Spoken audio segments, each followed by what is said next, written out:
Temporal, um abrigo da história em tempos fechados. O ano era 1942.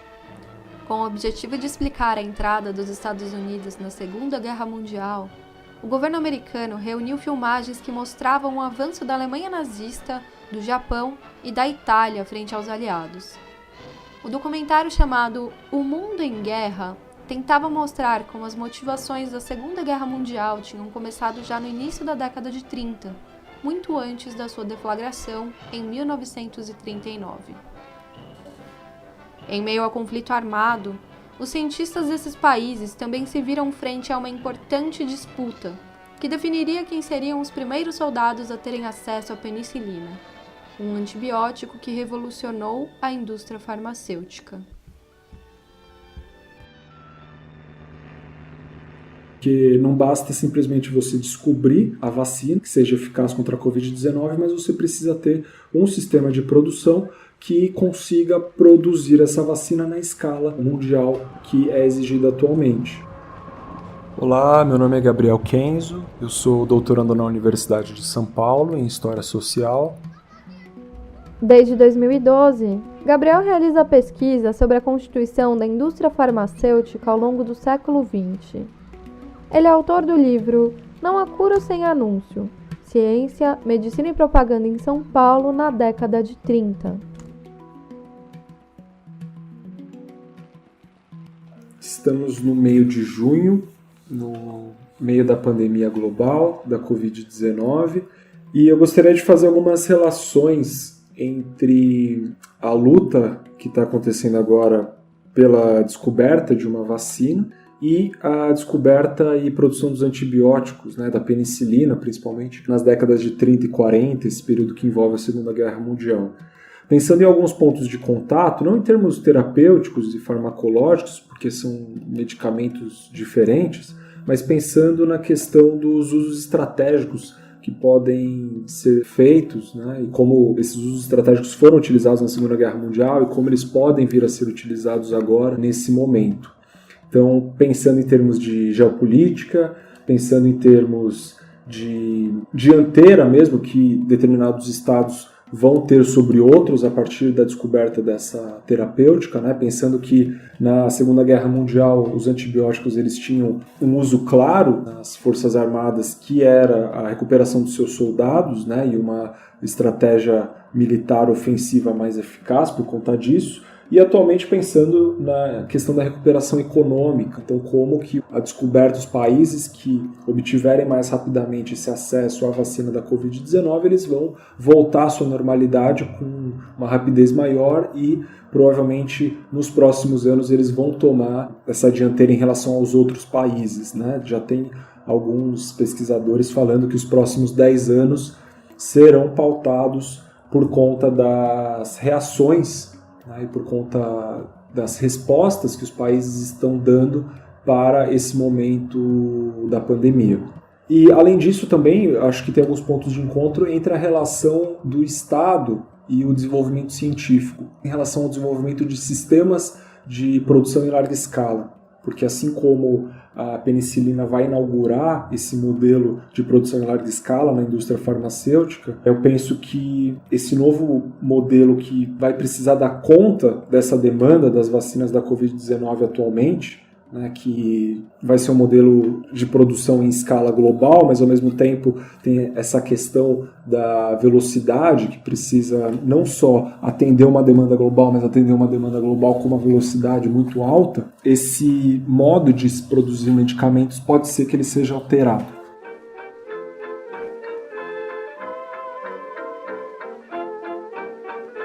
Falando um pouco sobre a penicilina, ela é descoberta em 1928 pelo Alexander Fleming. O Fleming ele era um bacteriologista no Hospital de St. Mary e, voltando de um período de férias, enquanto ele conversava com um colega, ele percebe que existia uma zona dentro de uma cultura de fungo em que certas bactérias não proliferaram ali naquela zona. Então ele consegue determinar que o penicílio, que era o fungo que existia ali naquela cultura, ele tinha uma ação antibactericida. e aí ele vai dar o nome da substância ativa antibactericida de penicilina. E aí logo na sequência ele percebe que a ação é principalmente em relação aos estafilococos e aos patógenos gram-positivos. O Fleming vai publicar as suas descobertas em 1929, mas a penicilina só vai conseguir ser comercializada por volta de uma década depois desses primeiros testes que ele havia feito. Até eles conseguirem obter esse isolamento da penicilina, o Fleming ele vai enviar os moldes de cultura do penicillium para pesquisadores que simplesmente enviassem cartas para ele dizendo que queriam tentar fazer esse isolamento da substância ativa. Né? E o Fleming vai enviar essas culturas basicamente para a Europa inteira. Até o momento que ela chega em Oxford. Né? Ela já estava em Oxford há algum tempo e um pesquisador chamado Ernst Chain, relendo esse artigo de 1929 do Fleming, ele vai propor ao seu supervisor, o Howard Florey, para que eles começassem um esforço conjunto para conseguir isolar o componente. Eles conseguem chegar a obter a penicilina em quantidades consideráveis e em 1939 eles fazem testes em ratos. Então eles pegam 8 ratos, injetam o Streptococcus em todos eles. Em 4 eles injetam a penicilina, em 4 eles não injetam. Os 4 que tiveram a penicilina injetada, na manhã seguinte estão vivos, e os 4 que não tiveram, na manhã seguinte estão mortos. E aí o Ernst Chain vai chamar isso de um milagre. Eles vão publicar essas descobertas na Lancet em 1940, e lá eles vão descrever a produção, a purificação, o uso experimental, a sequência do processo.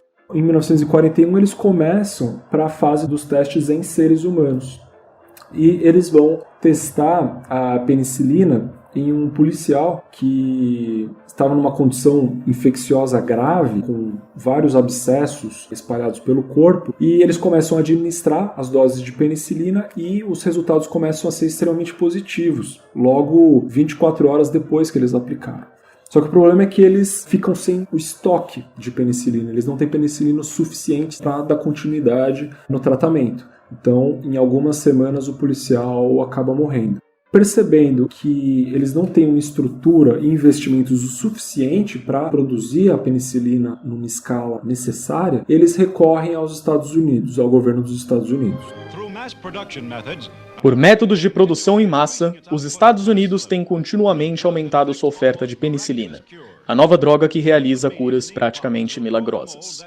A substância líquida dessas garrafas formará o molde que contém a penicilina. No entanto, primeiro o líquido deve ser purificado por meio da esterilização em grandes fornos.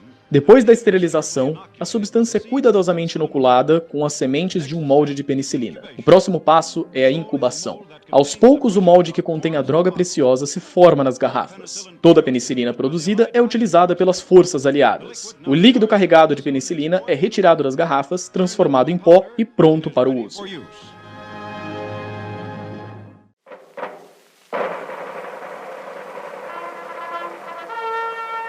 E aí, em 1941, o Florey e o Hitley, que era um outro pesquisador da Universidade de Oxford, eles chegam nos Estados Unidos e eles começam a fazer as pesquisas, e o governo dos Estados Unidos, então, começa a elaborar uma política industrial já durante a Segunda Guerra Mundial para que essa produção de penicilina aumente em escala. Então, já com os Estados Unidos dentro da Segunda Guerra Mundial, o governo americano cria o CMR, que era o Committee for Medical Research, que era uma subdivisão do Office of Scientific Research and Development, que era responsável pelo Projeto Manhattan. O Projeto Manhattan mesmo da criação da bomba atômica.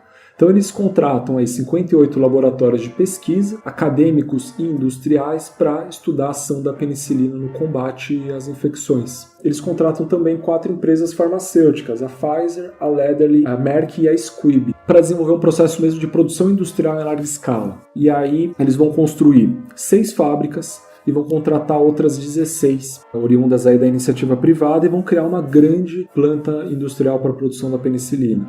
E o governo vai dar prioridade de produção para a Pfizer e para a Merck, porque elas haviam desenvolvido um processo de fermentação submersa que tinha se demonstrado bastante eficaz. No final da guerra, as unidades de produção construídas elas vão ser vendidas às empresas que estavam operando ali, as empresas privadas, obviamente por preços muito vantajosos. Durante a guerra, a penicilina foi um negócio muito rentável para essas empresas que participaram desse processo, porque o governo comprava toda a produção para uso civil era proibida, então o governo encaminhava toda a produção de penicilina para as suas forças armadas, para garantir a sobrevivência do soldado, e logo após a guerra, a patente da penicilina continua na mão das empresas privadas norte-americanas.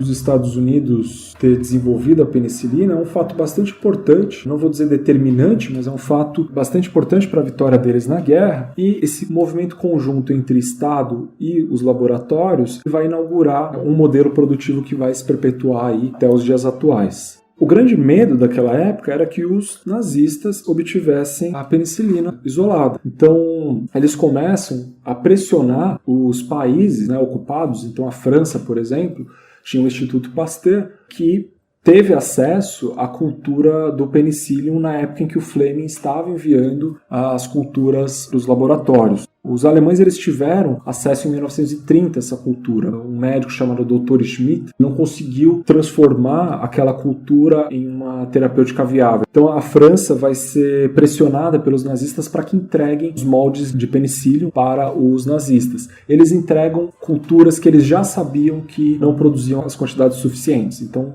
tentando sabotar o acesso dos alemães. A mesma coisa vai acontecer com a Holanda.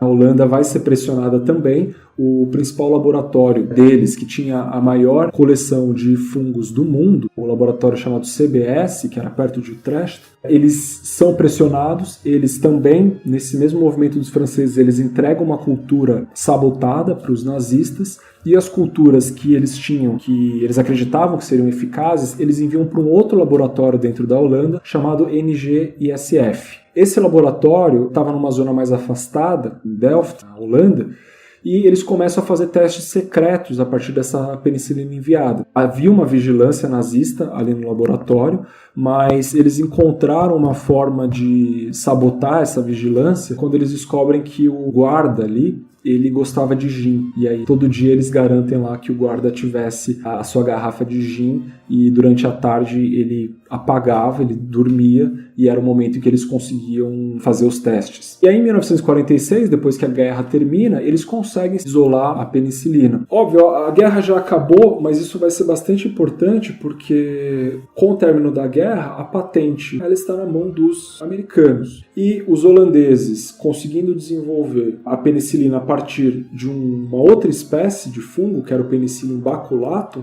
eles conseguem colocar a penicilina deles no mercado e ela acaba se tornando uma concorrente da penicilina dos americanos. E aí isso vai fazer com que o preço da penicilina baixe por conta da concorrência. A Holanda se manteve neutra na Segunda Guerra, mas foi invadida pela Alemanha hitlerista ainda em maio de 1940. Os efeitos dessa ocupação se tornaram mais agressivos no ano seguinte, quando os nazistas passaram a exigir mais contribuições dos holandeses e a perseguir os membros da comunidade judaica, os enviando para campos de concentração.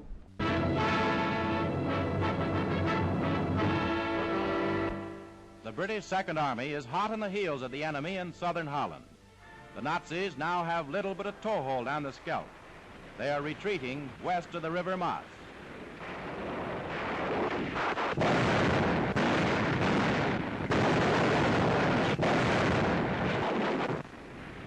As tropas aliadas conseguiram libertar grande parte dos territórios holandeses em 1944, mas parte da população do norte continuou sofrendo com os efeitos da invasão nazista até maio de 1945. Àquela altura, os países do eixo já tinham perdido grande parte de sua influência. Com derrotas em uma série de combates, Hitler cometeu suicídio no dia 30 de abril. Mas a guerra terminaria apenas com a rendição japonesa em 2 de setembro de 1945, semanas depois de os americanos lançarem 2 bombas atômicas nas cidades de Hiroshima e Nagasaki. Cerca de 200 mil pessoas morreram após esses ataques. pouco após o lançamento da primeira bomba, o presidente Harry Truman fez uma declaração em que tentava incitar o orgulho pela demonstração de força americana, ainda que ela tenha atingido milhares de vidas e que com certeza não fosse a única alternativa para encerrar a guerra. Em suas palavras, nós gastamos mais de 2 bilhões de dólares na maior aposta científica da história, e nós ganhamos. We have spent more than $2 billion on the greatest scientific gamble in history, and we have won.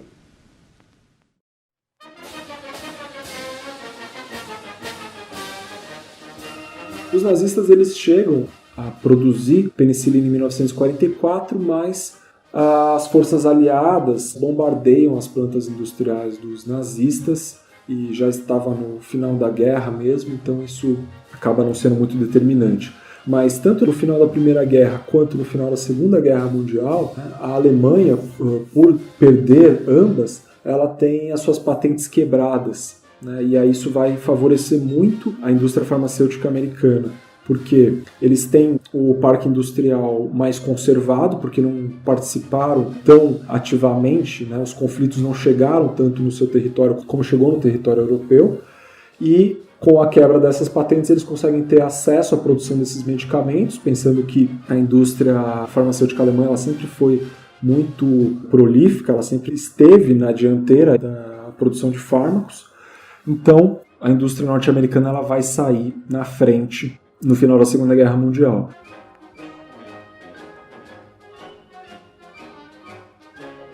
Os próprios ingleses, né, eles vão ter que, a partir de então, comprar a penicilina dos americanos e pagar os royalties correspondentes por conta disso. Apesar deles terem sido os grandes descobridores aí do processo, mas o Chain, o Florey e o Fleming, eles eram contra o patenteamento da penicilina porque eles acreditavam que aquilo era um processo natural e eles só tinham descoberto o funcionamento, o mecanismo daquilo e eles estavam reproduzindo aquilo, além da própria questão humanitária relacionada às patentes.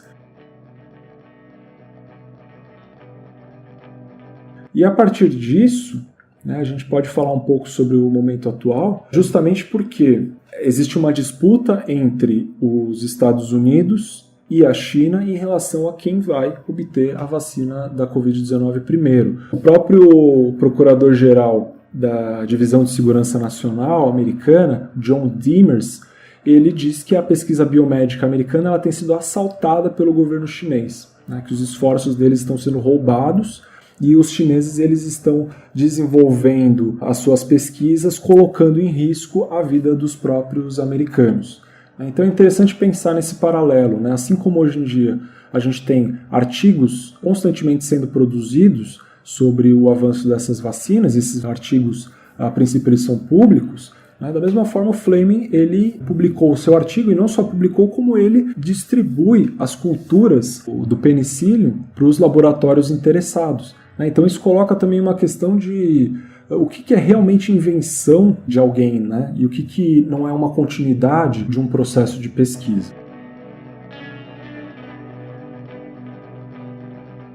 Além disso, a gente tem o governo americano, através do Instituto Nacional de Alergia e Doenças Infecciosas, fazendo alianças com os laboratórios privados, também num movimento parecido ali com o que foi mencionado anteriormente, para que esse desenvolvimento da vacina ocorra mais rapidamente. Então, esse Instituto Nacional da Alergia e Doenças Infecciosas está num consórcio com o laboratório farmacêutico Moderna, que desde a sua criação, em 2010, 2011, recebe investimentos diretos do governo americano.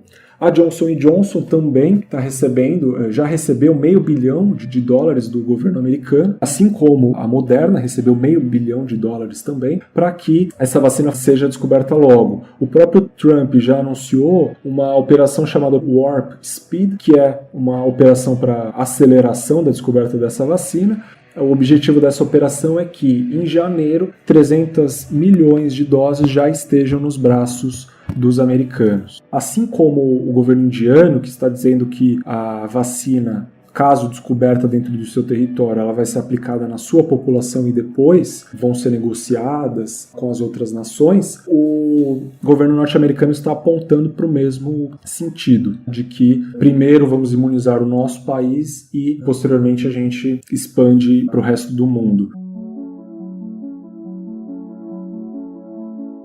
No esforço contrário, a gente tem algumas alianças sendo estabelecidas para que a vacina, a partir do momento que ela seja descoberta, ela possa ser distribuída para o mundo inteiro, mas principalmente para aquelas pessoas mais afetadas, para os grupos de risco mais afetados. Então, para os profissionais de saúde que estão mais próximos das infecções, e para os grupos de risco propriamente dito da população civil, da população idosa, da população com comorbidades, etc. Inclusive a OMS, no mês passado, criou essas resoluções com vários países membros, muitos europeus, para criar essa ideia de uma patente universal a partir do momento em que a vacina seja descoberta.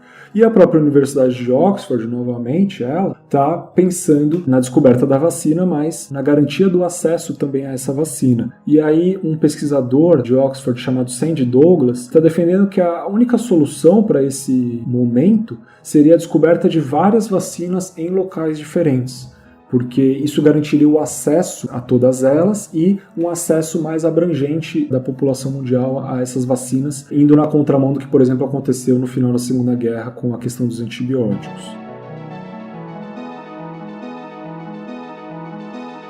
A própria Universidade de Oxford, com o laboratório AstraZeneca, também britânico, já estão na fase 3 dos testes da vacina, então estão bastante avançados. Vão começar a fazer testes aqui no Brasil. Tem também um consórcio entre um laboratório chinês e o Instituto Butantan, também aqui no Brasil, para serem realizados testes. E existe um projeto de lei já encaminhado que prevê que, caso a vacina seja descoberta, ou quando a vacina for descoberta, ela entre num regime de licença compulsória aqui dentro do Brasil, um regime de quebra de patentes, que está previsto na Constituição do Código de Propriedade Industrial Brasileiro, no sentido de que em momentos de extrema urgência, de crise, e aqui eles acentuam a questão da pandemia nesse projeto de lei, então em determinados momentos esse regime de licenciamento compulsório ele seria justificado justamente para garantir o acesso. A quebra de patente ela seria justificada para que a população pudesse ter acesso a essa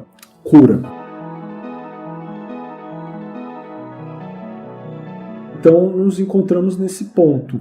Existe esse movimento de concentração, de utilização estratégica da vacina, e existe esse outro movimento multilateral, pensando que existem vários laboratórios ao redor do mundo que estão desenvolvendo esses testes, né? A maior parte deles ainda nos testes pré-clínicos, mas ao contrário da produção dos antibióticos, que ficou muito concentrada em Inglaterra e Estados Unidos, o fato de terem muitos laboratórios atualmente desenvolvendo esses processos, isso pode ser que dê uma margem de segurança maior para que a maior parte da população consiga ter acesso a essa vacina. Em contrapartida, a gente tem a questão do sistema de produção, porque não basta simplesmente você descobrir a vacina que seja eficaz contra a Covid-19, mas você precisa ter um sistema de produção que consiga produzir essa vacina na escala mundial que é exigida atualmente. E para você construir uma única planta industrial para a produção da vacina atualmente, os valores aí giram em torno de 5 milhões a 20 milhões de dólares.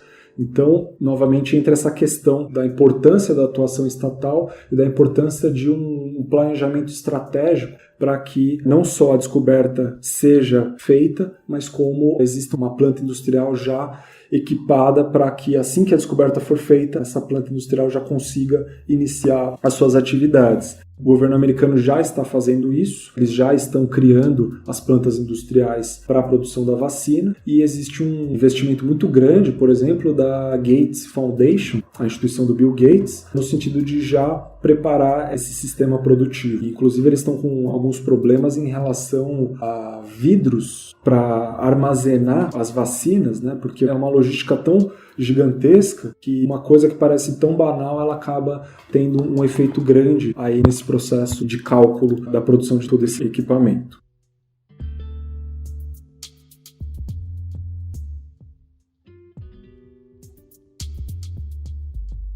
trouxe essas reflexões para a gente pensar um pouco, né, em como que a história pode auxiliar a gente a entender o processo presente. Óbvio que a repetição nunca vai ser tal qual, mas existem sempre pontos aí em comum, e no caso específico aqui da atuação do Estado americano e das indústrias farmacêuticas americanas, eu acredito que exista realmente um fio condutor de medidas adotadas desde aquele período da Segunda Guerra Mundial até os dias atuais, e isso acabou gerando uma memória histórica para eles, inclusive para a forma como eles operam nesse tipo de situação.